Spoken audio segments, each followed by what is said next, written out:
കൂട്ടുകാരെ, നമുക്ക് വേഗത്തിൽ എങ്ങനെ വെളുത്തുള്ളിയൊക്കെ ക്ലീൻ ചെയ്തെടുക്കാമെന്ന് നമുക്ക് നോക്കാം. ഇത് ചെറിയ വെളുത്തുള്ളിയാണ്. അതിൻ്റെ തുമ്പ് വശം തന്നെ ഇങ്ങനെ ഒന്ന് കട്ട് ചെയ്തങ്ങ് മാറ്റുക. അത് കണ്ടോ, ഈ പുറത്തെ കരിന്തുരി ഉണ്ടല്ലോ, അതൊന്ന് പൊളിച്ച് കളയണം. പൊളിച്ച് കളഞ്ഞില്ലെങ്കിലും കുഴപ്പമില്ല, നമ്മളതൊന്ന് ജസ്റ്റ് ഒന്ന് പൊളിച്ച് കളഞ്ഞതേ ഉള്ളൂ. പൊളിച്ച് കളഞ്ഞിട്ട് ഇത് ചെറുതായിട്ട് തിരിച്ചും മറിച്ചും എല്ലാം വെച്ച് ഇങ്ങനെ അരിഞ്ഞെടുക്കുക. നമ്മൾ ഇപ്പം വരുന്നതെന്ന് പറഞ്ഞാൽ മറ്റേ വലിയ ചൈനീസ് ഉള്ളിയാണ് വരുന്നത്, അതുകൊണ്ട് ഇപ്പോൾ ഇത്രയും ബുദ്ധിമുട്ടില്ല. ഇടയ്ക്ക് തന്നെ ഇതുപോലെ ചെറിയ ഉള്ളി വരും. എന്നാലും നമുക്ക് മീൻകറിയൊക്കെ വെക്കുമ്പോഴാണല്ലേ നമ്മൾ സാധാരണ അരച്ച് ചേർക്കത്തില്ലല്ലോ, അത് അരിഞ്ഞിട്ട് തന്നെ ഇട്ട് മീൻകറിയൊക്കെ വെക്കാറുള്ളൂ. അതുപോലെ തന്നെ പുളിശ്ശേരിയൊക്കെ വെക്കുമ്പോൾ നമ്മൾ അരിഞ്ഞിട്ടേ വെക്കുകയുള്ളൂ. അന്നേരം നമുക്ക് ഉപകാരപ്പെടുന്നൊരു പരിപാടിയാണിത്. ഇതുപോലെ വെളുത്തുള്ളി ഇങ്ങനെ അരിഞ്ഞെടുത്തിട്ട് നമ്മൾ നന്നായിട്ട് കഴുകിയെടുക്കും. കഴുകിയെടുത്ത് കഴുകി കഴിയുമ്പോൾ ഇതിൻ്റെ തൊലിയെല്ലാം അങ്ങ് പൊക്കോളും.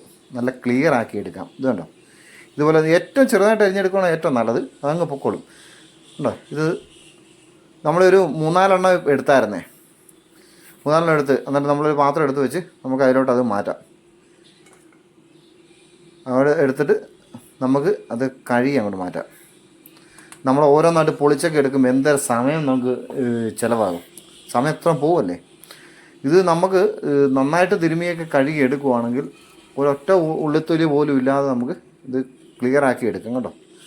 ശരിക്കും പറഞ്ഞാൽ ആദ്യം കുറച്ച് വെള്ളം ഒഴിച്ചിട്ട് നന്നായിട്ട് തിരുമി കഴിഞ്ഞു. ഞാൻ ആദ്യം ഇച്ചിരി കൂടുതൽ വെള്ളം ഒഴിച്ചായിരുന്നു. ആദ്യം കുറച്ച് വെള്ളം ഒഴിക്കണം, എന്നിട്ട് നന്നായിട്ട് അങ്ങോട്ട് തിരുമണം.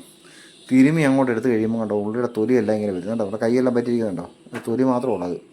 അത് കുറച്ചും കൂടെ വെള്ളം ഒഴിച്ചിട്ടങ്ങ് ഒഴുക്കി വിടണം. കണ്ടോ, കുറച്ചും കൂടെ വെള്ളം ഒഴിച്ചിട്ടങ്ങ് ഒഴുക്കി അതിൻ്റെ അതോടെ വിട്ടേക്കണം.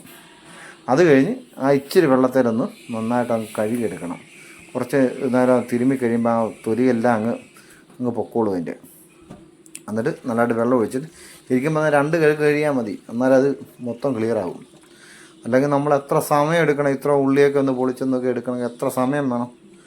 ഇതുകൊണ്ടോ, സിമ്പിളായിട്ട് നമുക്ക് എടുക്കാമെന്നാണ്. ഉണ്ടോ, വെള്ളമെല്ലാം ഊറ്റി എടുത്തിട്ട് നമുക്ക് വേണമെങ്കിൽ ഇത് കൊത്തി അരിഞ്ഞിട്ട് കറിക്കൊക്കെ ഉപയോഗിക്കാം. ഇങ്ങനെ വേണമെങ്കിലും എടുക്കാം. എന്നാലും ഇത് ചെയ്തിട്ടില്ലാത്തവരൊന്നും ചെയ്തേക്കണേ.